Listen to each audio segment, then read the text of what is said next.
back to my film and TV channel. Hope you're all staying safe and well. We're going to have a look at the apparently last in a franchise. I mean, it never really is it, these days? Something can be reinvigorated at a later date. But we're going to have a look at something called Insidious, The Red Door. This one, please, if you are new to the channel, push that subscribe button, push the bell notifications. Great to have you on board.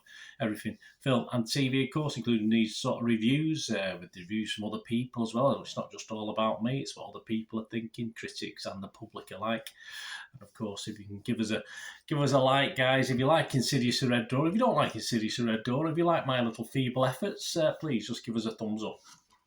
And a like would be much appreciated, and press those buttons, that subscribe button, and of course just the notification button so you know these vlogs are coming out. Yeah, try and do at least one a day, so yeah, please join me and spread the word. It's a 15 rating, Insidious The Red Door, 107 minutes, a little bit long. It felt a bit long for me. A supernatural horror film directed by Patrick Wilson. This is his directorial debut, so do we give him any leeway for that? Possibly not. From a screenplay by Scott Teems based on a story by Lee Wannell and Teems. Yes, there you go. Direct sequel to Insidious Chapter 2 from 2013. We've had one since, of course, and the fifth and apparently final instalment in this Insidious franchise. It stars a lot of stars reprising their roles: Patrick Wilson, Rose Byrne, Ty Simpkins, Andrew Astor, Steve Coulter, Wanell, Angus Sampson and Lynn Shay. And a couple of new names, Hiam Abbas and Sinclair Daniel, feature in this one as well. It was released in the US and generally worldwide in and around July the 7th, 2023. All these scores and reviews and comments I'm going to give you now are as at the 9th of July 2023. Rotten Tomatoes, the audience, Rotten the public, Joe Public, yeah, they like it. 3.8 out of 5, that's all right. 7.6 out of 10, if my maths is correct. 71% positivity, that bodes well. Internet Movie Database, I expect this to drop slightly. There's 4,000 scores and reviews, and it's still getting a watchable score. It's getting 6.1 out of 10, so not a total disaster on Internet Movie Database. I expect that to hover around the high fives, about 6 out of 10 over the coming months and years. So all good then, it's liked, is it? The public like it, but hey, let's have a look at the critics. I don't always agree with the critics, but sometimes, occasionally, they're fairly right. Rotten Tomatoes, only 37% of their critics like it, are positive on it. 57 critics in total. Average is a pretty poor 4.9 out of 10. 21 fresh, that's fine, but 36 rotten.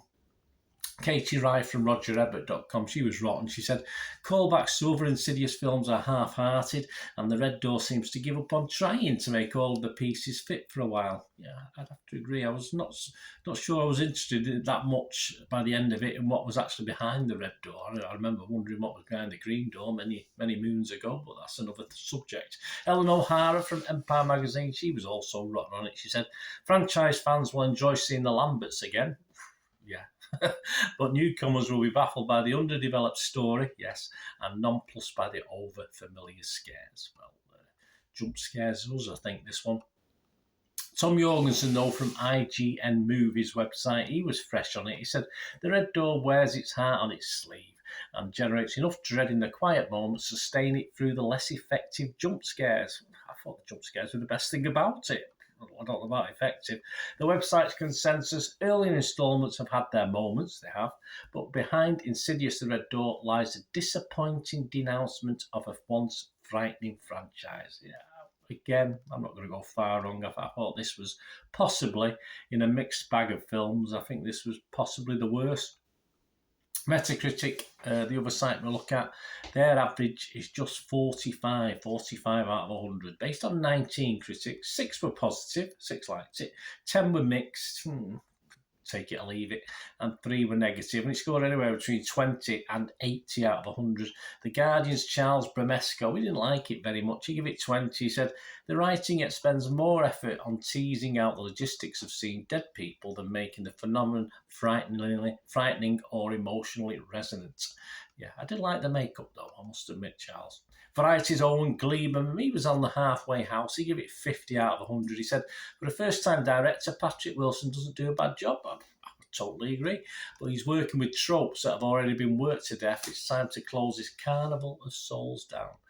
yeah, nothing new on the scare front, and there's nothing wrong with shutting something down if you've been in, a little bit of initiative with it and progressing the theme. But this, as always said there, was a bit of a letdown. Los Angeles Times, Noel Murray liked it. He had 70 out of 100, although he wasn't overly glowing. He said, having two main characters suffering from hauntings separately works against the movie's narrative momentum, but it does allow Wilson and teams to bounce from scare to scare without much setup or respite. Momentum, not really a word I'd use. A bit bitty for me. It didn't help two main characters, but there wasn't a lot of chemistry between the two main characters that I didn't believe to make me care less, in fairness. Right, onto my brief thoughts. As you can probably guess from my little comments added to the critics and the public there, the public seem to like it, but I don't like siding with the critics. I just have to on this one. I just don't think it's very good. Is it bad? Probably is.